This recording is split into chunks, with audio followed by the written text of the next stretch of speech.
Et si je vous disais que votre liberté financière ne dépend pas de combien vous gagnez, mais de ce que vous faites au quotidien avec votre argent?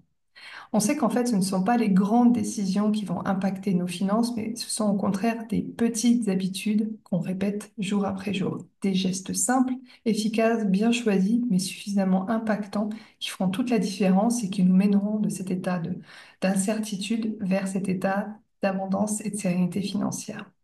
Alors pour cette vidéo, en fait, je me suis aidée du best-seller de James Clear, Atomic Habits, pour trouver justement comment mettre en place beaucoup plus facilement ces habitudes et surtout comment les tenir dans la durée. C'est ça le plus compliqué.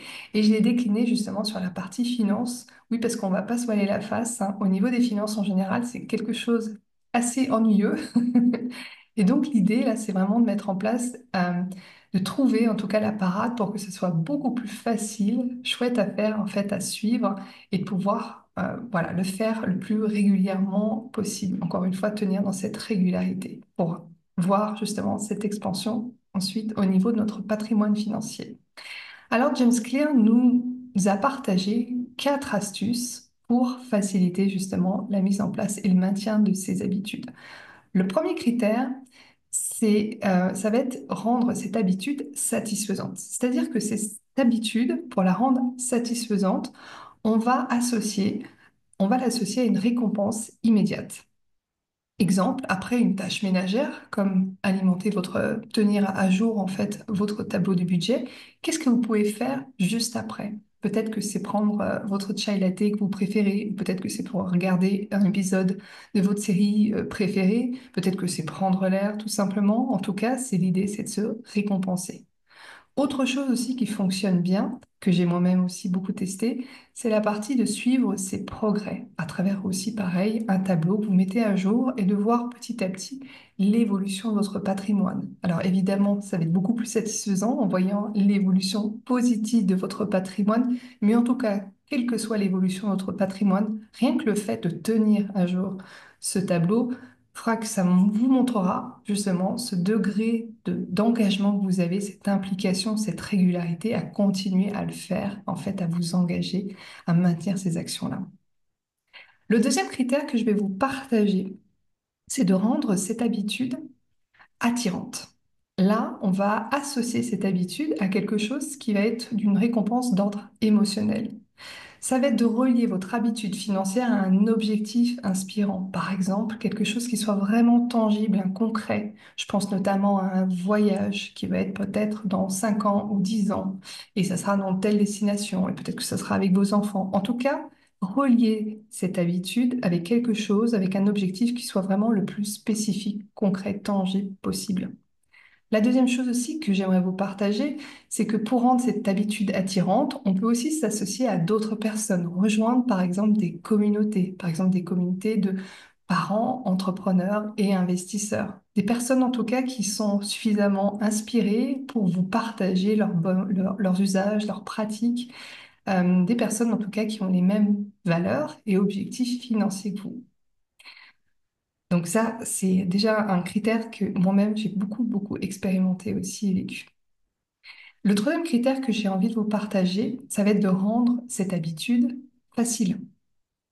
Facile parce qu'on sait que plus ça va être compliqué, plus on va avoir tendance justement à repousser cette tâche qu'on est censé faire.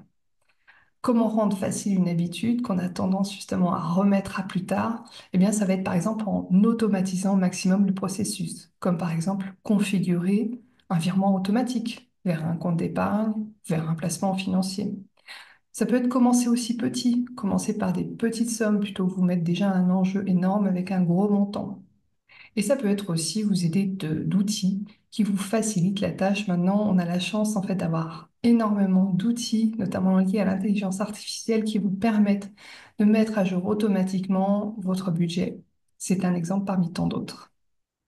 Le deuxième critère que j'ai envie de vous partager, et pour finir, ça va être de rendre cette habitude évidente. Et ça, je pense que c'est l'un des critères les plus importants selon moi. Rendre cette habitude évidente, c'est faire en sorte que cette habitude devienne un réflexe. C'est-à-dire que vous fassiez cette habitude, cette tâche financière sans y réfléchir. Un peu comme lorsqu'on se lave les dents, en fait, le matin, après avoir pris son petit déjeuner, on le fait sans réfléchir. Ben, ça va être la même chose au niveau de votre tâche financière. Alors, comment rendre cette tâche évidente? Ça peut être par exemple se paramétrer des alertes mensuelles, ça peut être se mettre un petit post-it, ça peut être le fait de mettre en place en fait dans votre barre d'outils un accès direct à votre tableau de bord ou à votre application bancaire. Bref, c'est ce genre de choses, en tout cas, de rendre un environnement propice qui vous permette de gagner du temps et qui vous permette de mettre en place justement ces actions qui soient ces réflexes, qui deviennent des réflexes. Voilà, je pense que j'ai fait à peu près le tour. Je vous ai partagé ces quatre grands critères. Alors moi, je me suis aidée pour mémoriser plus facilement ces quatre critères avec un acronyme SAFE. SAFE comme donc S, rendre l'habitude satisfaisante, A, rendre l'habitude euh, attirante. Euh, F, rendre l'habitude facile et E, comme rendre l'habitude évidente. J'espère que cette vidéo vous a intéressé, qu'elle vous a plu, qu'elle va vous permettre surtout de mettre en place beaucoup plus facilement ces petites habitudes financières au quotidien et surtout vous aider surtout à les maintenir dans le temps.